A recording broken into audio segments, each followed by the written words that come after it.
புதுச்சேரியில் அரசியல் கட்சியினர் வாக்காளர்களுக்கு பணம் தருவதாகவும் இதனால் தேர்தலை ரத்து செய்ய வலியுறுத்தியும் சுயேட்சை வேட்பாளர் ஒருவர் சாலையில் அமர்ந்து தர்ணா போராட்டத்தில் ஈடுபட்டார்.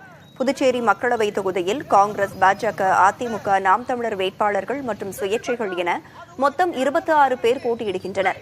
இருப்பினும் காங்கிரஸ் மற்றும் பாஜக இடையே கடும் போட்டி நிலவி வருகிறது. இந்நிலையில் சுயேட்சை வேட்பாளர் மாஸ்கோ என்பவர் பாஜக மற்றும் காங்கிரஸ் கட்சி நிர்வாகிகள் வாக்காளர்களுக்கு பணம் தருவதாக புகார் தெரிவித்துள்ளார்.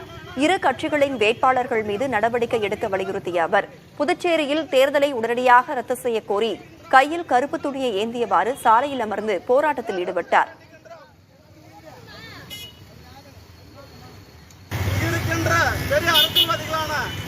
நமச்சிவாயம் பிஜேபிக்கு தாமரை சின்னத்தில் ஓட்டு போடுமாறு 500 ரூபாய் பணம் கொடுத்திருக்கிறார்.